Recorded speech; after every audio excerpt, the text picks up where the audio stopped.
Pessoal, tudo bem? Bem-vindos a mais um vídeo. E no vídeo de hoje, a gente vai dar prosseguimento à teoria apresentada no vídeo anterior.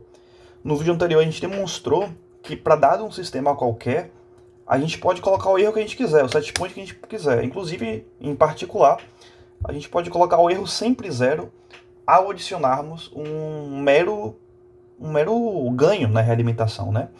Então, simplesmente ajustando um ganho na realimentação, eu consigo erro nulo no meu sistema. E agora que isso aqui está demonstrado matematicamente, a gente vai ver uma aplicação. A aplicação é bem mais fácil, né? Porque aqui eu tô, enfim, só que a demonstração para todo e qualquer sistema.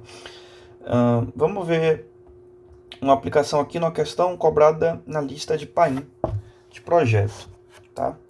Então, seja o sistema de controle representado a seguir. Então, está aqui o controlador, está aqui a planta.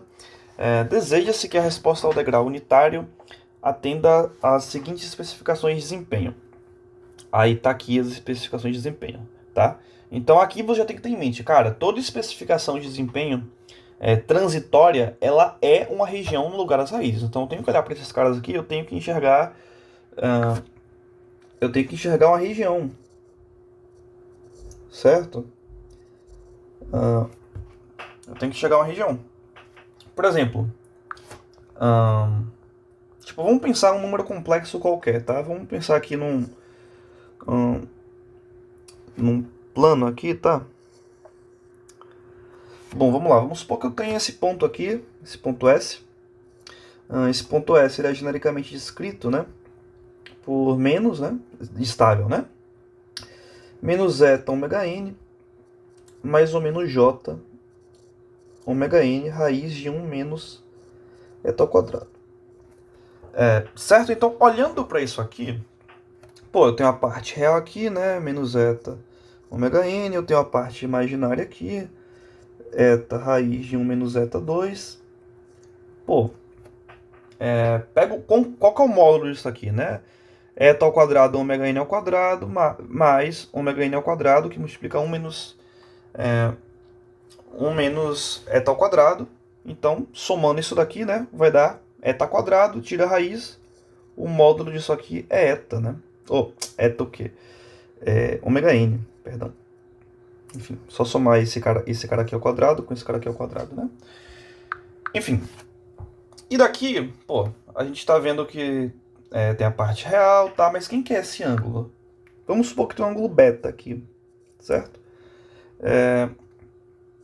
Bom, se eu pegar ômega n vezes o cosseno de beta, eu pego essa componente. Essa componente é exatamente eta ômega n. Então aqui eu posso expressar uma forma bacana, né, de dizer uma região do plano complexo.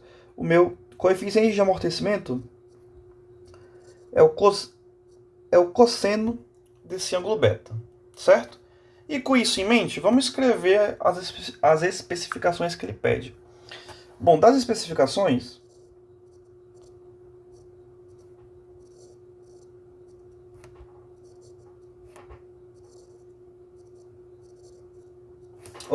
especificações. Quais temos? A gente tem o tempo de acomodação, que ele é dado por 4 sobre a parte real. A parte real seria esse cara aqui, né? Isso aqui seria meu signo. 4 sobre a parte real do polo. Isso daqui tem que ser inferior. Inferior, note que não é menor ou igual, é estritamente inferior a 4 segundos. Então daqui a gente tira que a parte real do nosso polo tem que ser maior do que 1. Pô, isso aqui é claramente uma região no plano complexo, né? O meu polo ele tem que estar à direita, à esquerda, né? Perdão, à esquerda desse cara daqui. Beleza? E a segunda região? A segunda região é o quê? O meu sobresinal, que é dado por essa expressão aqui, né? Menos pi eta sobre a raiz de 1 menos eta 2. Isso daqui tem que ser menor do que 0,1. Certo? Joga aqui na calculadora, você tem que o seu eta ele tem que ser maior do que 0,59 aproximadamente, certo? Só que eta não diz muito, eta é o nosso coeficiente de amortecimento, né? Mas a gente viu que ele se relaciona com esse ângulo aqui no no plano complexo, né? Então vamos estudar a relação desse eta com esse beta aqui rapidinho. Quanto maior meu beta, quanto mais eu amorteço meus polos, menos imaginários eles ficam, né? Tipo, quanto mais eu amorteço eles, mais perto do eixo real eles estão. Ou seja, quanto maior o meu eta, o meu beta ele está diminuindo, tá?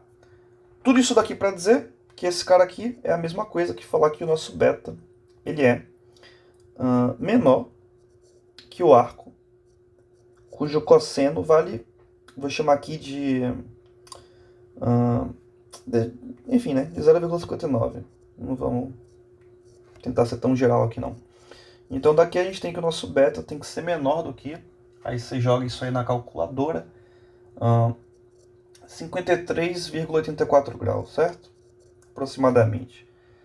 Então aqui, a gente tem, enfim, a interseção dessas duas regiões é a especificação do meu sistema, tá? Vamos continuar lendo.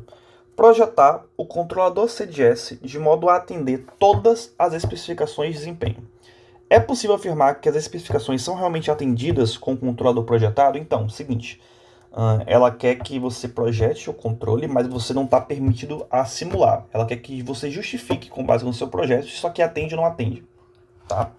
E isso aqui vai ser bom porque a gente vai dar várias ideias de projeto. Então vamos lá, tá aqui a planta GDS, vamos escrever ela aqui e vamos pensar. Bom, G de S é igual a 1, S2 menos S menos 2. Isso daqui pode ser facilmente decomposto, né, em S mais 1, S menos 2, certo? Decompus aqui só para a gente fazer o lugar das raízes da planta, tá? Então como é que fica o lugar das raízes da planta? O lugar das raízes da planta fica da seguinte forma. Bom, vamos lá. Eu tenho um polo em menos 1. Eu tenho um polo em 2. E como é que fica isso aqui, né? Isso aqui, por exemplo, à direita desse cara aqui eu tenho um número ímpar de singularidades no eixo real, então existe esse lugar das raízes, certo? E os polos eles têm que partir para zeros, né? Sejam eles finitos ou não. Por simetria, né? Obviamente, eles vão partir aqui para o meio, né? Tem dois polos, eles só podem partir para assíntota de 90 graus. E tá. Beleza, é isso aqui que eu quero? Eu tenho que imaginar onde é que eu quero que esses polos estejam. Então eu vou colocar nessa região aqui. Então, os meus polos eles têm que estar à direita dessa linha aqui. E, bom, se aqui, essa linha aqui, né, é 45 graus, 53 deve estar mais ou menos por aqui, né? Mais ou menos por aqui. Só uma estimativa, não quero ser preciso, eu quero fazer o projeto, certo? Então, os meus polos, eles têm que estar por aqui, ó. Nessa região aqui, sacou? Eu tenho que mover esses caras, certo? Tem que dar um jeito. Então pensa aí, né? Como é que você pode mover? Vamos lá. Primeira coisa que a gente pode pensar, poxa, seria, bom pra cacete se eu pudesse, eu tenho um polo estável aqui, né? Esse polo em menos 1. Vamos supor que eu elimine esse cara aqui com um zero, certo? Vamos supor que, cheguei aqui, deixa eu escolher uma cor, cinza, tá bom. Vamos supor que eu coloque um zero aqui, tá? Esse cara aqui não existe mais. Se eu coloco um zero, eu tenho que colocar um polo. Eu posso colocar meu polo onde eu quiser. Coloquei meu polo aqui.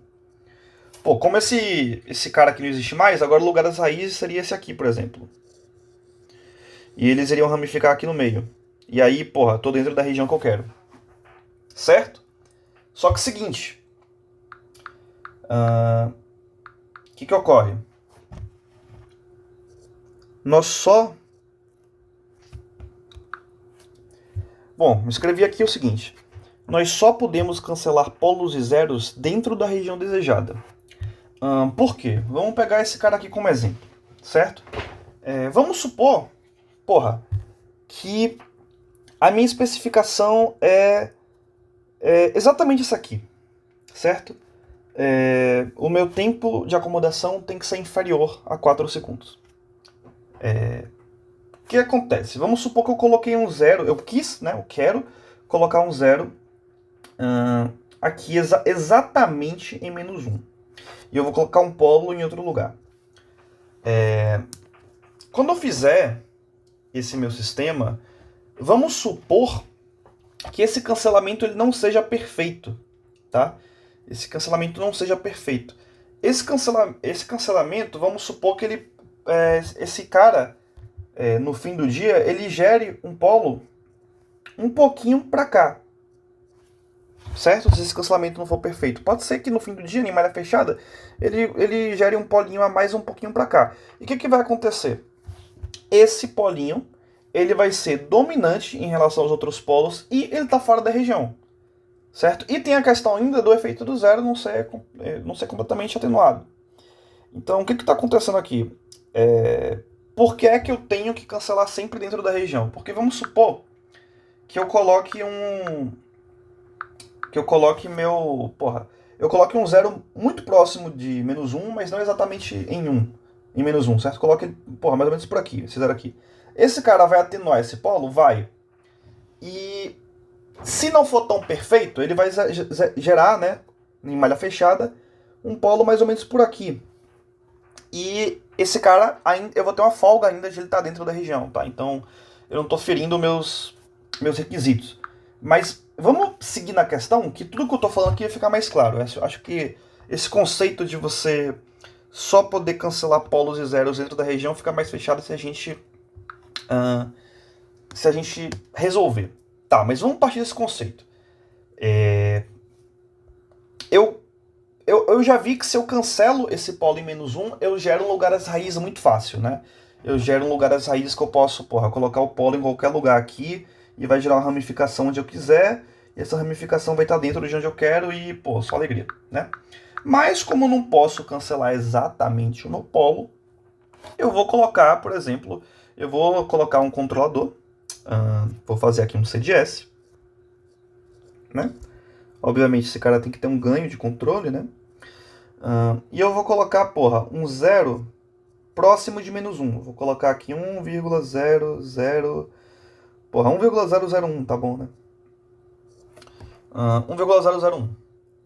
Certo? Então, para fins de projeto, é como se esse cara aqui, a gente vai conferir ainda, tá? Mas por enquanto a gente pode fazer essa hipótese. É como se esse cara aqui tivesse praticamente cancelado, tá? Praticamente cancelado. E eu posso colocar um polo onde eu quiser. Como esse cara aqui eu tô pra fim de imaginação. Esse cara aqui ele tá praticamente cancelado. Eu vou colocar um polo lá em -20, por exemplo, certo? E tem critério pra gente escolher esse polo também, tá? Eu vou escrever isso daqui. A razão polo zero de um avanço, que é essa topologia aqui, né? Avanço é só um nome bonito para dizer que você tá, avançando em fase seus polos, tá? Você está deslocando eles. Enfim, só um nome bonito para isso daqui, tá? Para essa ideia que a gente acabou de discutir, né? De deslocar o polo através de colocar um zero próximo, colocar um polo longe, enfim, isso aqui é só um nome bonito para a gente falar da mesma coisa. Enfim, a razão polo zero de um avanço não deve exceder 20.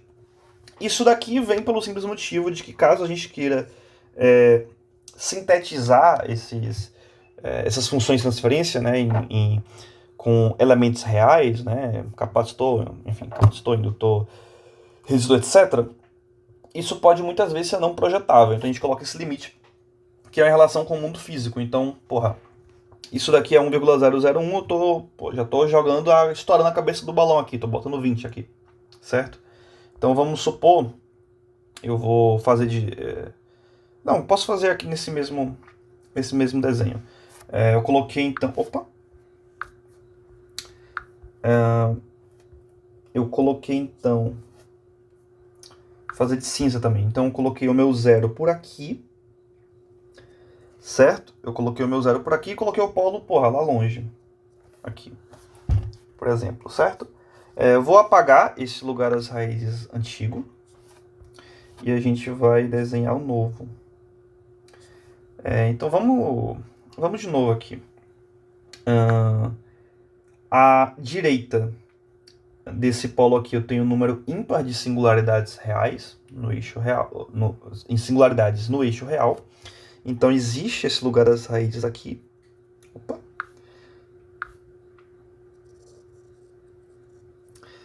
Mesma coisa para esse cara daqui. Existe esse lugar das raízes para cá.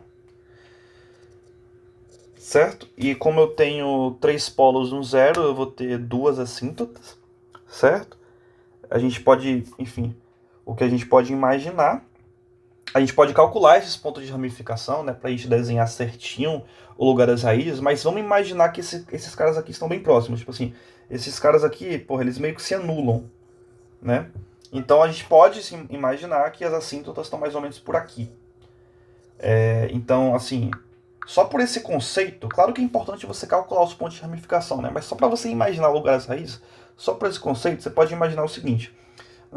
Eu sei, né? Eu estou imaginando que se esse cancelamento aqui for próximo do ideal, eu vou ter um ponto de ramificação que esses caras vão mais ou menos para cá. E, porra, então a única forma disso daqui acontecer é que esses carinhas aqui, eles se ramificam, né, em algum lugar. Opa! Se ramificam em algum lugar e, enfim, chegam em algum lugar, né? Enfim, mais ou menos algo entre essas linhas aqui, né? Opa. Algo entre essas linhas. Pode ser diferente também, né? Pô, vamos deixar mais ou menos assim essa ideia. Eu vou deixar assim. Pode ser que tenha outra ponta, a gente vai calcular, mas enfim, a ideia é que eu consigo para um ganho, né? Eu tô vendo pela ideia no lugar das raízes, eu consigo para um determinado ganho colocar exatamente na região que eu quero, né? Isso basta. O lugar das raízes me serviu aqui já para visualizar que é essa possibilidade. Enfim, vamos calcular os pontos de ramificação? Uma forma que eu gosto de calcular os pontos de ramificação é usando o teorema da transição. Então você pesquisa aí, tem vídeo no canal disso. Ele diz basicamente o seguinte: a soma dos inversos dos zeros, por exemplo, dos polinômios em zero, né? Então, ponto de ramificação mais o zero, né? Eu tenho um zero em menos 1,001. Só esse é igual à soma, né, dos inversos dos polos, né? Então, 1 sobre SR eu tenho um polo aqui, e aí eu venho aqui, eu tenho um polo aqui, e o outro polo eu coloquei lá em menos 20, né? Certo? Resolvendo isso daqui, joga na calculadora. Isso daqui tá me dando menos 8,999, enfim, 9, né, para todos os efeitos. Isso daqui tá me dando menos 1,06. Isso daqui tá me dando também menos 0,94. 1. Certo? Então, redesenhando o nosso lugar as raízes, né, intuitivamente aqui, né, o que acontece é que eu vou ter uma ramificação. Deixa eu marcar os pontos, deixa eu apagar isso aqui. Tá, eu então, olhando para cá, para fazer certinho, né, eu vou ter um ponto de ramificação em menos 0,9. Então, eu vou ter um ponto de ramificação por aqui. Eu vou ter um ponto de ramificação em menos 1,06, então por aqui. Então, o que acontece era... E o outro lá para 9, né? Então, aqui é menos 20. e o outro lá para 9, mais ou menos. Vou colocar aqui. Então o que acontece é que esses caras vêm aqui, pá, batem aqui. Um vai para o 0, o outro vai para cá. Esse aqui se junta com esse aqui, eles sobem. Tá bom. Beleza, então agora ficou o nosso lugar das raízes certinho. E o que... Porra, eu posso fazer uma coisa legal aqui, né? Pô, eu tô vendo que existe uma região... existe, né? Efetivamente uma região em que eu tenho polos reais, né? Essa região aqui, né? Muito interessante, eu tenho polos reais. Porra, polos reais eu já posso ter um overshoot super baixo. E essa ramificação acontece lá perto do 9, certo? Lá perto do 9, ou seja, muito, muito longe do menos 1, né? Da parte real que a gente quer colocar. Então, posso garantir o transitório. O que eu vou fazer? Eu vou descobrir o valor do ganho para isso. Então, resolvendo para o ganho, né? Que eu... Enfim, a malha fechada, né? Deve obedecer isso daqui. Deve obedecer isso daqui. Então, daqui, a gente tira o quê? KC. Aqui tem o nosso controle. S mais 1,001. S mais 20. Aqui fica 1 sobre S mais 1, S menos 2. Tudo isso daqui igual a menos 1. O que eu vou fazer? No lugar de S, no lugar de S eu vou colocar, chamar esse cara aqui de SR, chamar esse cara aqui de S, sei lá, S asterisco, pode ser? Vou substituir asterisco aqui. Substituindo o asterisco aqui, eu vou saber quem é esse valor de ganho aqui. Então, substituindo, eu vou ter esse KC aqui. Aqui. Eu vou ter esse KC aqui aproximadamente, não é exato, né? Aproximadamente igual a 121. Certo? Então, assim, com esse KC igual a 121, eu estou garantindo uns polinhos aqui perto. Tô garantindo uns polinhos aqui perto. Mas, porra, eu tenho... Então acho que eu consigo garantir 2 polos aqui perto. Mas cadê o outro polo? Para saber onde está o outro polo, basta repetir essa equação, né? Então agora, o que eu vou fazer agora é 121. Tudo aqui de novo, né? Um S genérico. 1 mais 1,001. S mais 20. Para saber onde é que está o outro polo, né? Porque aqui eu só consigo dizer onde é que os 2 polos estão, que são próximos daquele menos 9 ali, né? Da ramificação. S mais 1. E aqui fica S mais 2. Tudo isso daqui igual a menos 1. Porra, substitui. Tá substituído já o K, né? E aqui eu tenho que os meus polos, eles estão em menos 9,122, menos 8,876 e menos 1,0018. Tá?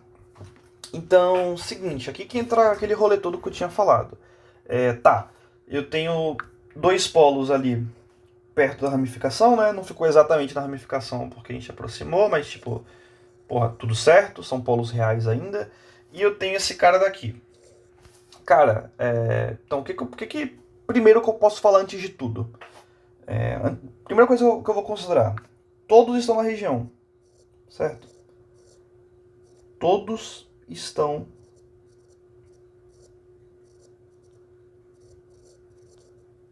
na região. Ou seja, pelo fato de eu ter colocado o 0 dentro da região, mas não necessariamente cancelado, então eu garanto que ele está estritamente à esquerda do menos 1.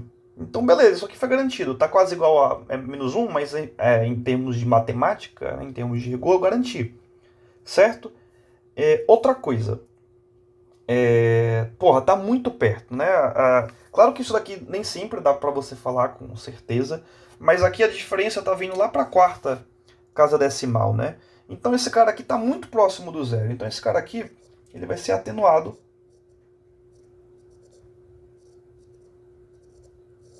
pelo zero. Esse polo aqui, tá? Pelo zero. Ou seja, no fim do dia, eu tenho esses dois polos de segunda ordem aqui, tá? Tenho, tenho esses dois polos de... Eu tenho esses dois... Perdão. Tenho esses dois polos reais. E eles estão à direita do menos um, então só por isso daqui eu já consigo, mesmo sem simular, posso garantir facilmente que isso aqui vai atender, certo? Isso aqui vai atender os requisitos,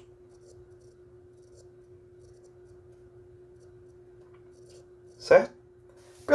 Por todos esses motivos elencados, eu garanti que tá todo mundo. Eu não tô falando ainda do tempo de acomodação que isso daqui vai ter, do overshoot que isso daqui vai ter, porque isso daqui vai ser outra história. Estimar isso daqui envolve sim efeito de zero, envolve sim efeito de polos de ordens superiores, mas o que eu quero dizer é o seguinte: no fim do dia, eu tenho um polo que é atenuado por um zero, mas ainda assim, esse polo ele tá dentro da região que eu quero. Então, ao menos no pior dos casos, eu vou ter um tempo de acomodação inferior a 4 segundos, que é o que eu queria. E é tudo real. Porra, tudo real, então assim, meu overshoot certamente não vai ser grande, vai ser próximo de zero. Então, só olhando para essa estrutura aqui, eu posso dizer que bate especificação. Sobre tempo, sobre tempo de acomodação, bom, uma forma de a gente fazer isso daqui, eu tenho dois polos, né? Digamos assim, em menos 9. Então esse carinha ele vai decair mais lentamente do que decairia se tivesse apenas um polo, né, em 9. Então, porra, vamos supor que fosse esse o caso aqui, né? Porra, vamos aproximar aqui 4 por 10. Então isso aqui daria aproximadamente 0,4. Então a gente pode estimar que o nosso tempo de acomodação no fim do dia, sei lá, esteja próximo de um 0,7. Porra, tem que averiguar isso daí, certo? Mas quando a gente for simular, a gente pode ver. Mas, enfim, o nosso projeto ele tá garantido. Bora para a próxima pergunta, né? A próxima pergunta é o seguinte: deseja-se que o erro de rastreamento em módulo à entrada degrau seja inferior a 10%. Considerando que não existem restrições para o projeto, qual seria a solução mais simples possível? Mostrar como esta especificação adicional poderia ser também atendida e indicar o valor do erro para a solução proposta.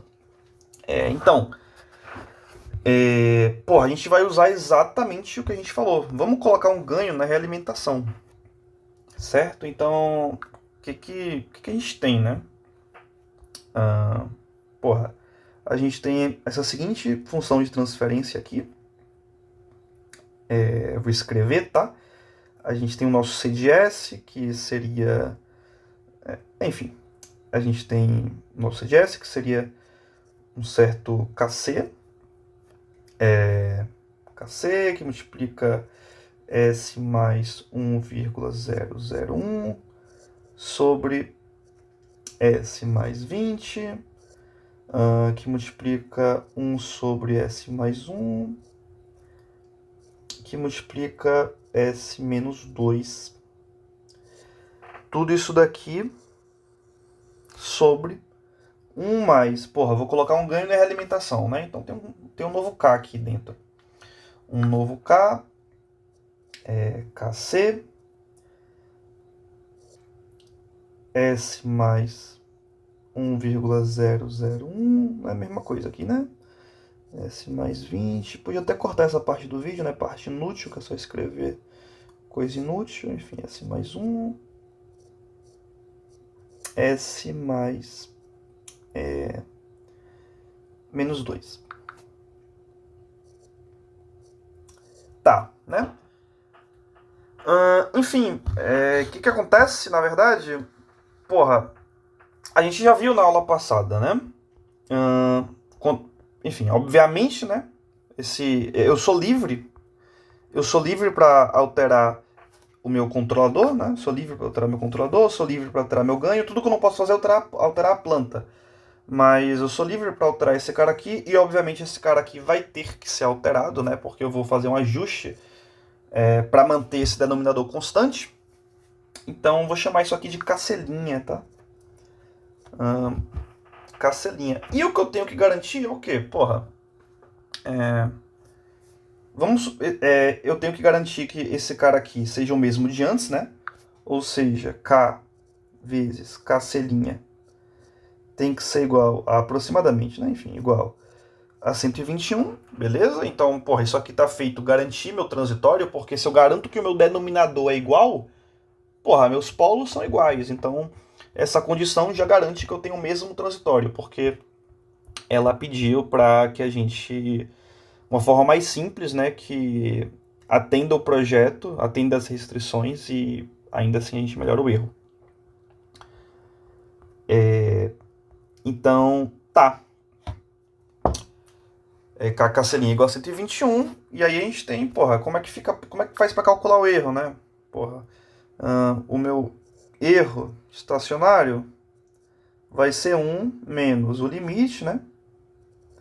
Quando S vai para 0, para minha resposta a entrada ao degrau, né? Então vai ser 1 sobre S, né? Que é o meu degrau, vezes o limite da minha função de transferência aqui, né? Quando S vai para 0, que seria S vezes esse H de S aqui, certo? Esse H de S aqui. E, enfim, esse cara aqui corta com esse cara, e isso daqui vai ser igual a 1 menos, então aqui fica cacelinha, e aqui vai ficar sobre, né, aproximadamente, né? Porque, porra, esse 1,001, vou dizer que vai cancelar com 1, certo? Não precisa ser exato. Isso daqui vai ficar menos 40, né? Porque vai ser 20 vezes menos 2. Tudo isso daqui sobre 1 mais K cacelinha. A gente garantiu que vai ser sempre 121 sobre menos 40 também. Certo? E, enfim, resolvendo isso daqui, joga na calculadora, a gente tem que o nosso cacelinha ele fica aproximadamente 81, certo? Então, se o meu cacelinha é aproximadamente 81, eu tenho que o meu K ele vai ser, obviamente, 121 por 81. E tá lá, né?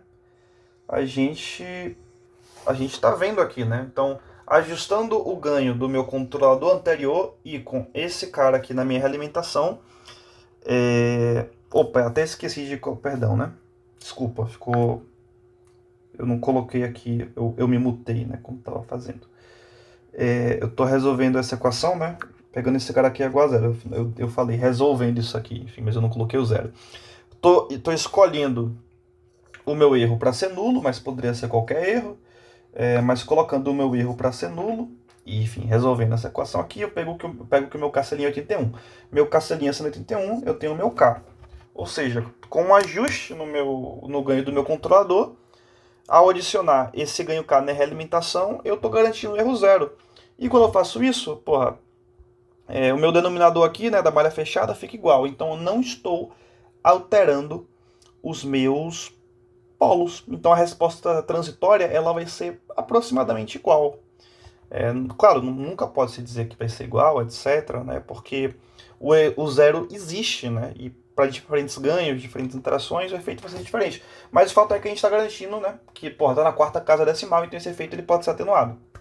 Então, para todos os critérios assim visuais, a resposta ela tende a ser a transitória tende a ser a mesma e a gente vai ter um erro aproximadamente zero, né? Também não tem como ser zero, porque a gente colocou aqui, enfim, né?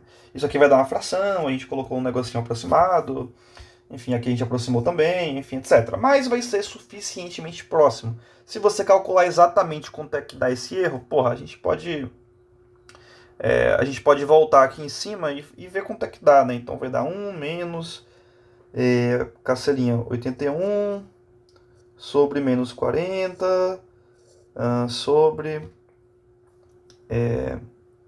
1 mais 121 sobre menos 40. Aí você calcula para ver quanto é que dá exatamente. Eu estou dizendo que isso aqui dá aproximadamente zero, mas você calcula para ver quanto é que dá exatamente. Enfim, isso posto, vamos simular o sistema, né? Vamos simular o nosso projeto, certo? Então, vou fazer um corte e valeu! Fala pessoal, então tá aqui o nosso sistema simulado. Aqui o nosso KC, o ganho do controlador, que a gente havia descoberto para colocar os polos onde a gente quer. Tá aqui o Cacelinha, né? O ganho do controlador ajustado, quando a gente coloca um ganho de realimentação. Tá aqui o ganho de realimentação, né? Para manter o produto 121. Aqui a função transferência, que tem o zero e o polo do nosso controlador, né? O zero em 1.001, polo em 20. Aqui está a função transferência da nossa planta. Aqui é o caminho direto, né? Quando o controlador tem ganho KC. Aqui é o caminho direto, quando o controlador tem ganho KCL. Aqui é a malha fechada, com realimentação unitária. E aqui é a malha fechada com realimentação com ganho K. Tá? Então, simulando aqui, né, a gente consegue perceber que eles têm, de fato, né, uma resposta transitória assim, extremamente parecida, para não dizer quase igual, mas extremamente parecida. A diferença é que um vai ter um offset, né, e a outra a gente consegue, enfim, arbitrar o erro zero. Né? Se a gente for passar o mouse aqui, opa, então amplitude, pô, 0,9999 aqui deve ser uma dízima, isso aqui é 1. Para todos os efeitos, isso daqui é 1, né? E, enfim, para outra aqui vai ter um offset, né? Então, tá aqui o offset de 1,49. Vamos supor que a gente quisesse calcular esse offset com antecedência, né? Basta a gente vir aqui na malha fechada e colocar o S indo para zero, né? Então fica, sei lá, 121 por 81. Tá aqui essa continha, né? Pra gente ver. 121 por 81,49. E o ensinamento que fica é esse, tá? Nem sempre vai ser possível nem sempre o ramo de realimentação vai ser acessível para a gente poder colocar algum tipo de controle sobre ele. Mas caso o ramo de realimentação seja acessível, que é o caso quando a gente está trabalhando com controladores que a gente utiliza microcontroladores, né? A gente usa, sei lá, um Arduino, Raspberry Pi, etc., que é tudo digital. Porra, o ganho de realimentação vai ser uma lógica, então a gente consegue. É acessível, a gente consegue controlar. Mas muitas vezes o ganho de realimentação não é acessível, né? Às vezes um circuito analógico, ali um circuito propriamente físico, com elementos reais, elementos que eu digo, elementos analógicos, né? Resistor, capacitor, etc. Nem sempre a realimentação vai ser acessível, então nem sempre a gente vai poder fazer esse acesso.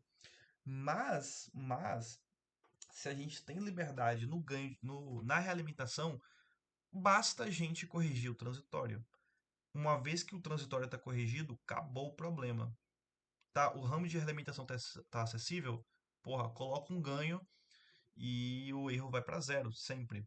A questão é, qual as limitações desse ganho? Quais as limitações? Vai que esse ganho é um ganho de tensão. A realimentação suporta esse ganho de tensão? Pode ser que sim, pode ser que não. Mas em termos matemáticos, uma vez que o ramo de realimentação é acessível, o transitório está corrigido, porra, você corrige o permanente com um ganho. Simplesmente um ganho na realimentação. Tá certo, pessoal? Então esse foi o vídeo, espero que todos tenham gostado e até a próxima.